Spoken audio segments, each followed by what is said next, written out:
Excellent, excellent, excellent. So it's a pop-up summit surprise. If you didn't know, you're watching a summit right now, and this is the whole point. It's almost like live market research jamming in action because there's these things called this thing called NeuroCreative Leadership, which has been coming to me over the last couple of years, and it's been like creating pillars around how to manage our health and our wealth and our stealth. The stealth being targeting to get things done with our inner resources, health, and external resources, not just finances, but the richness of life outside of us, all the resources, relationships, environment, all these important things that go on as if we are creative minded and we have to channel and make something out of the dreams to reality.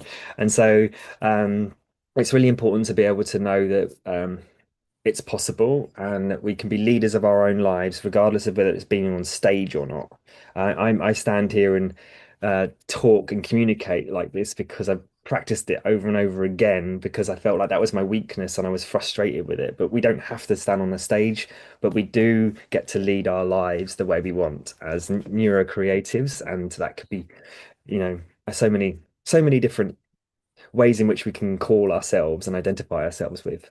And I'm really, really pleased to introduce you to Judith Pinkerton that I've met recently in the last few months, a year. And I had the pleasure of running through her course that she'd created around sound and music. And it has been a personal passion of mine for so long. And it really blew me away to have the a lot of the pieces of the puzzle kind of reconfirmed to me and also broken down in such exquisitely understandable and um just fascinating ways to see it broken down in the way that I would automatically listen but didn't actually reflect on it as deeply as that before. So without further ado, well, I've got a few questions for you because I want the audience to get to know you and to be intrigued and hold the tension a little bit before we get to the point where you get to say what you actually do properly. But there's this first question that I like to ask everyone is if there was a favorite topic in your life that is the glue for you and how you like to show up in your life and work and how it relates to who you are and what you do, what would that be? Wow, you're catching me off guard here, Rory. You know, I what comes up for me is always being a seeker. I am always seeking what's new, what's next, what's possible. And to find me, I tend to stay on stable ground, but I'm always expanding it into the next thing that's a bright, shiny object, maybe, if you will. But more deeply about how it connects to people. And so I am a very good listener and learn so much through the channel of listening to people around me and diving into being that empathetic listener, right? Where you can really discern so much more just observing and listening and asking important questions.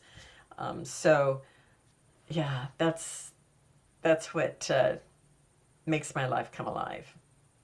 I love it. Thanks for sharing. And it's kind of really interesting to see across the other experts have some have said that kind of thing too, which is really fascinating. Again, as they're seeing the patterns in how we want to help others through curiosity or seeking and exploring and learning new things. It's so wonderful to hear. And I'd like to remind people also that again all of the speakers here have been hand selected for their dedication, passion, and purpose in what they're doing to help other people in their own unique, creative, explorative ways. So thanks again. The second one is if uh, if there was a favorite go-to self-care technique that you do for yourself, that's that, that Mm. that helps you with your unique wiring. I like to call it unique wiring rather than go down any particular labels or, neurodiversity, neurodivergent. If some people call themselves that, and some people don't, and that's fine. But your unique wiring, what's your favorite self-care technique? Being in nature. There is, having been raised in Anchorage, Alaska, um, uh, very, very connected to nature. And even being a pilot with my own airplane for a while, there's nothing like diving, literally diving into nature and having this experience where it completely mirrors your life so that you can put your life into perspective. And so when I'm in a difficulty spot, I will invariably turn to nature. I don't care where I'm at, nature's all around us, right? So no matter where I'm at, may not be Alaska, nature's all around, and I am always able to gain sanity, to gain deeper understanding by reflecting on the nature that's around me and how it provides this growth potential, this interaction of, nature is so permanent and not, and it's going to outlast me. So it gives me this ability to care for myself in a deeper way than just meditating or just doing any other self-care technique. Love it. Amazing. Thanks for sharing. Yeah. Um, it's so important to remember. We can kind of get stuck to the screens a lot and just go, why, what? If I'd have just gone for that walk or just organize that day away, maybe I wouldn't be so like, oh, right now, or whatever it is, you know. And Mhm. it can make such a difference. It's not necessarily we need to have lots of different types of self-care. It could be literally that I haven't gone for a walk outside for a bit, you know. But yeah, thank you. So there's um there's this five powers that we have when we are unable to judge ourselves or others in that moment of being in that essence of that power in as humans. And I'm gonna say them, and I want to allow you to feel into them and say which one of those is helping you right now as well, growing in at a point for you. But it's a kind of like a go-to, but it's also, you want to um, work on it so that it and why. So, Okay. so the first one is empathy. The second one is curiosity. The third one is creativity. The fourth one is navigation. And the fifth one is activation. Oh man, I'm already seeing a sequence tying them all together, but I'll stick with creativity because it kind of Excellent. includes all of it, right? So for me, I'm noticing that my sleep patterns are very, very different because I seem to be constantly in creative mode. Um, so I need that quiet space, and we do have a 6 year old that doesn't necessarily keep it quiet when I need it. So I have to grab those moments when I can or the time slots. Um, so yeah, creativity is it, um, because it kind of enhances, it includes all those other areas in order for me to be creative, creating something out of nothing, but yet that nothing is something. And maybe looking at it differently where people are like, I had never seen it that way before. I've never thought about it that way before. But it's using that navigation, it's using, the activation, it's using all those other terms that you listed in order to birth that creativity. Nice. That's a good way of hearing it and seeing, yeah. So yeah, because some people will pivot on one of them and then they all interrelate. So it's really fascinating to find out. Uh-huh. Um, and so that actually leads on nicely to the next one, which is if you've got, say, for instance, creativity on one side, which is this sort of exploratory space of flow and seeing what happens and sticking things together. You can be deliberate with it, but it's very sort of this sense of in its inherent nature, it's very open and letting things flow. And then there's the other side is leadership. So leadership being to have a specific structure or to make something happen from the creativity in some it's a theory in terms of creativity being open and flowing and allowing stuff to be there, and then the other one is to drive something like a key in a lock, a specific key in a lock to make something happen specifically from the messy space to the structured space. And I'm curious what's landing for you when you hear that as a sense of being creative leaders, we can often need to go from one to the other. Otherwise, we can't just be doing the creativity all the time. We have to execute into something and define it, and vice versa. We can't just stay in structure all the time because the chaos will just break us. So there's sort of sense of some people go to more towards the other. But as you're hearing that, what do you get from it as in being a creative leader in your world? Oh my gosh, I just completed, this is why we're meeting today instead of the other day. I just completed submitting a grant for a national project. And this is exactly what you're talking about, in that when I created this curriculum that's 30 days long, and on the 30th day or the 30th activity, it opens the door to more. And I hadn't figured out that part yet. And so I started getting more ideas as I was reconnecting with national thought leaders. And all of a sudden, my brain is just lighting up with, oh, this is it. This is what we have to do. And I'm still not really clear. So I'm reaching out to other leaders, to get some more information about what is showing up as a big light, like a lighthouse. It's like, here, that's the direction. So I'm like, okay, I know that that's important. How does it connect to these other areas? So over the last couple of weeks, I've had to completely identify the project to be able to write a grant for it. So I am a grant writer, and put together, I don't know, a couple dozen documents that got uploaded and submitted on the deadline on Friday in order to get this grant funding, the seed start of a project that is exactly what you're talking about. That you have this idea, and if you're a seeker and you're curious and you want to make a difference in the world, and you see a need, and you kind of understand how you can maybe fill that need, and then you just start exploring and you start attracting people to you that have the same kind of vision, but maybe parts of what you're wanting to really tag into. And it all just came together on Friday, and completely. I mean, I had to have it all figured out to spin it in a grant. Wow. It's amazing. Yeah, it's amazing.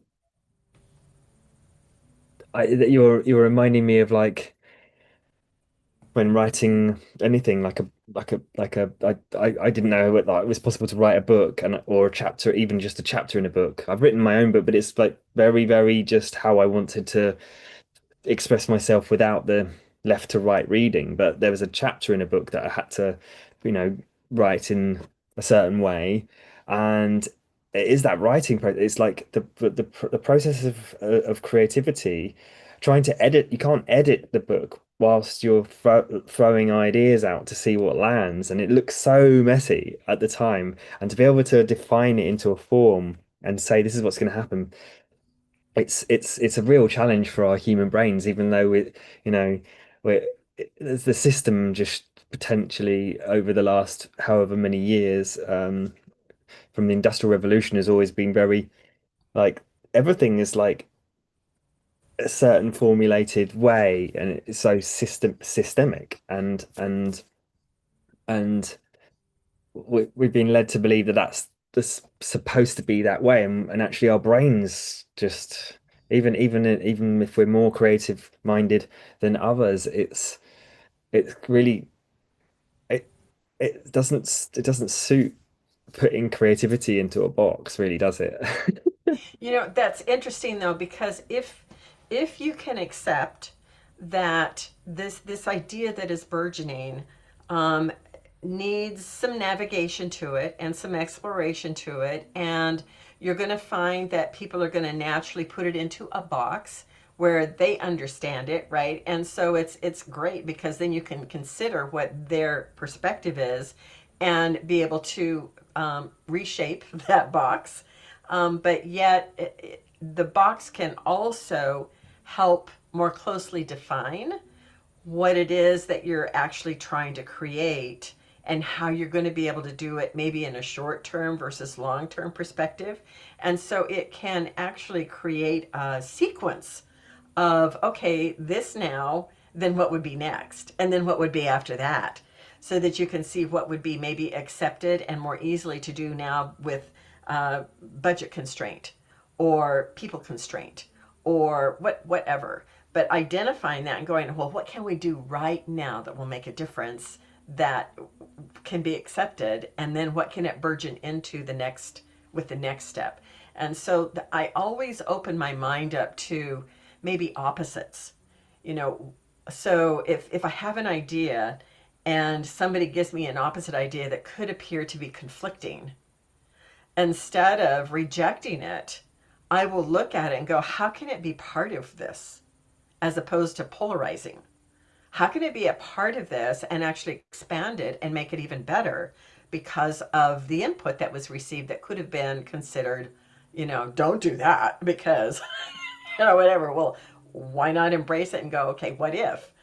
What if we do include it? Or what if we do steer it a little bit differently? I mean, it's so organic and so part of this creative process that includes all the words that you suggested.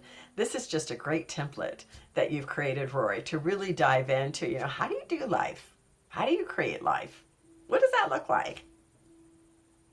Yeah, amazing. Thanks for you've also just um reminded me of something that, yeah, what you, as you said about not being conflicted by a different idea, but to see to explore it further is amazing, because that's like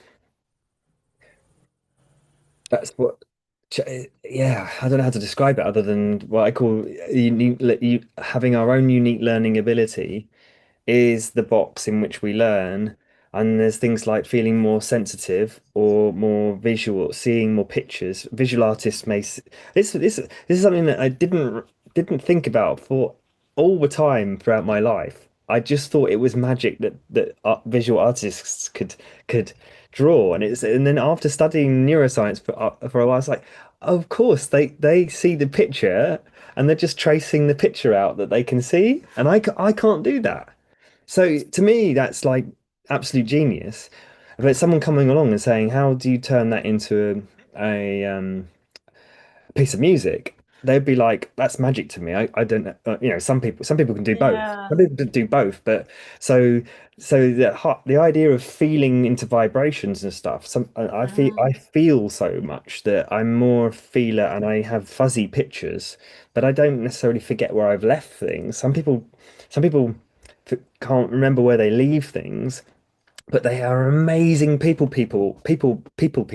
They're amazingly at like different skills. So we've got this unique learning ability, and on what I heard you say was like some people will be challenged by a different way of learning or a different way of thinking about something, and if we embrace it, then we really can um grow so much better together and have projects where the teamwork works better and all of that stuff. It's all about how can you remain open and not shut down when you shut down, then you're not receiving information that can be helpful. And so it's all about how can you stay open and allow what is important to you to remain, and the rest of it just kind of goes by instead of completely closing up and going, no, not that. Leave me alone. I can't take it anymore. Yeah, and that is still allowed if it's too much for some people. Some people can go away and Yeah. decompress, as it were. But it's yeah, but it's always going to keep coming back. So we've got to know where we're being challenged in life, aren't we? And grow those mental muscles. All right. Um. So there's one more final question which can be explored a little bit here, which is really what you've been explaining in terms of how we've looked at unique learning abilities for people and especially what you're bringing to the world, Judith, with your work.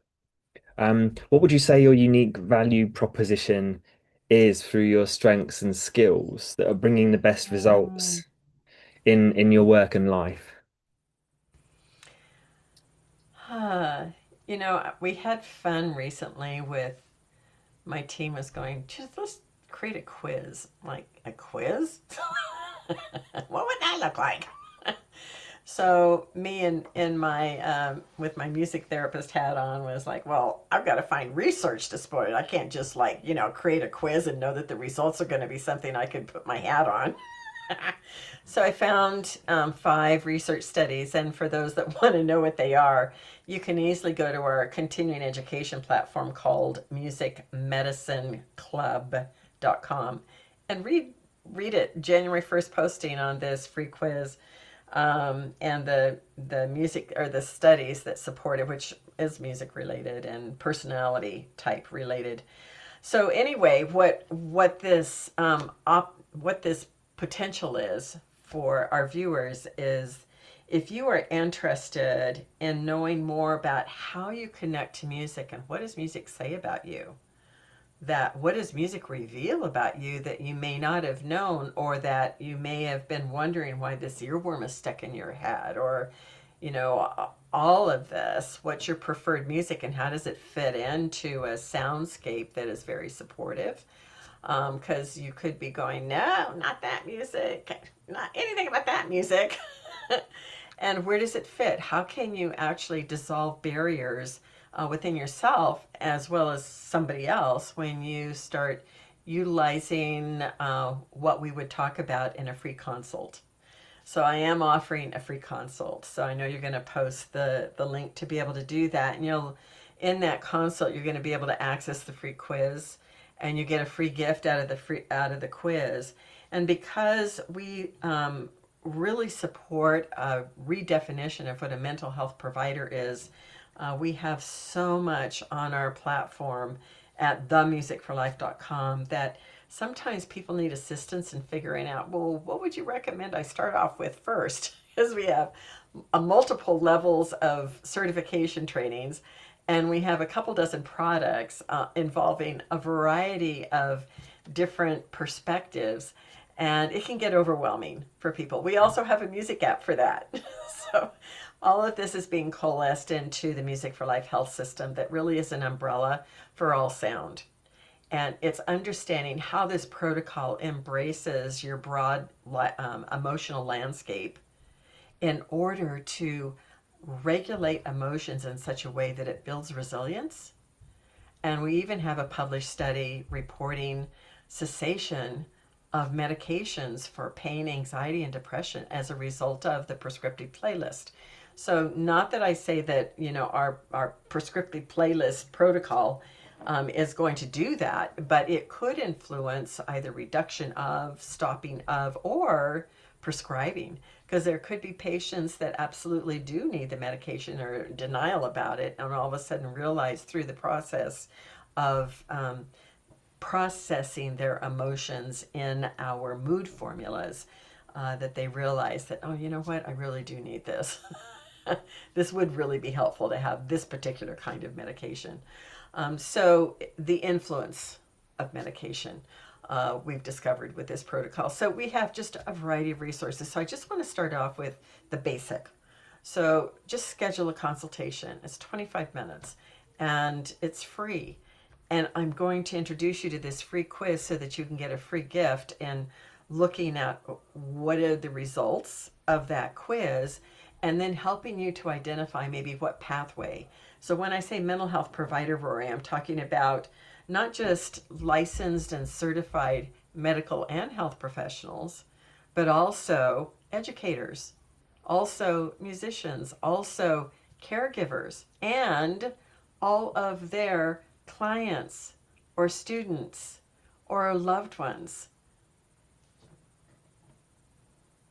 It's amazing. I'm gonna just for anyone listening here, um, just reiterate or just just to clarify what Judith is actually alluding to here, which is what what I went through the music for medicine course around how to self-prescribe music as a medicinal approach to managing emotions, and the things I got out of it from learning about um,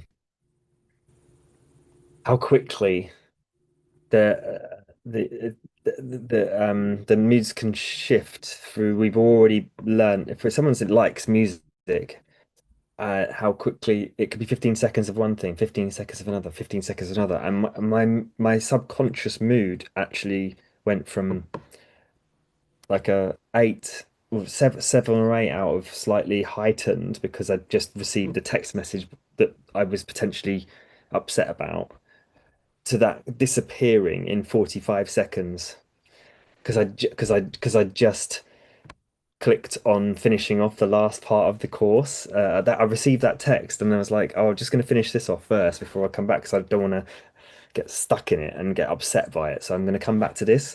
And then it was actually amazing research to try that out. And I did the final piece, which was three bits of music, and they weren't my choices of music. They were just the standardized music as well. So, but I can actually delve into music in lots of different ways. I can listen to music and stuff that I wouldn't choose to like and like not liking it.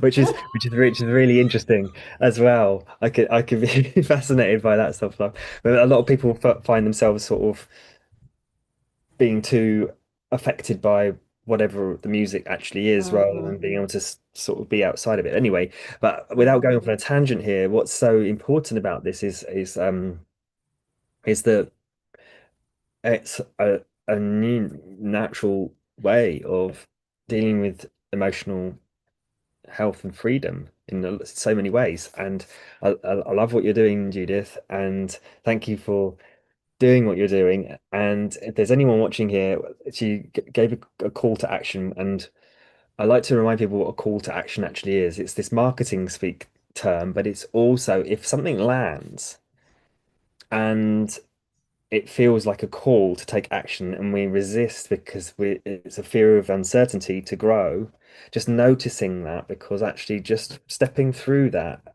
often is the thing that changes our lives, rather than if it just doesn't, nothing lands, then it doesn't matter. It's like, oh, that's not for me. I don't know what they're talking about, or I don't care, and that's all right too. But if there's something like resistance and it's a resistance to growth, then notice that, and or go, if it's a resistance that's not right for me right now, that's okay too.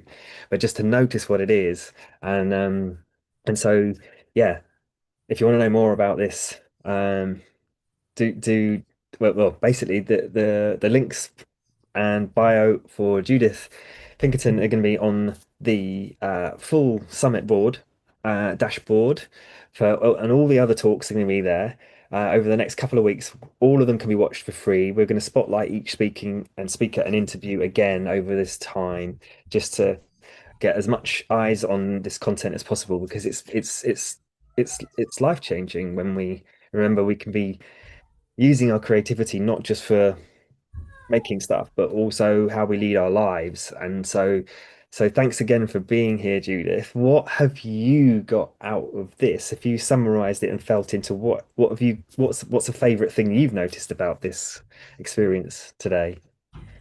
I love how it is honoring any place that you might be in, that it's opening up the door to just learn more, and how you might connect differently. And so I'm looking forward to hearing the other speakers that you've invited, because I'm sure that it's just going to widen the palette of opportunities. And that's what I find experiential with what you're doing right now, is opening up those opportunities for people to consider differently. What, am I neurodivergent, or do I work with that population, or how can I connect differently or the same with others, and just new ideas about how to interact. So thank you so much for your work. Thank you, Judith. Yes, amazing. Well, and then what I got from it as well is a similar approach to like noticing what is maybe different and embracing it with curiosity. So I feel like next time in May is going to be the longer version where we'll go into more 45 minutes, deep dive into like a topic, maybe specifically around what you noticed, the way we learn and respond and how we embrace challenges through curiosity through sound and music. Let's talk about that next time on a deeper dive once everyone's uh, excited about that. That sound I good? look forward to it. Yes, absolutely. So from Amazing. one across one ocean to another country. Blessings, Rory. Brilliant. Blessings.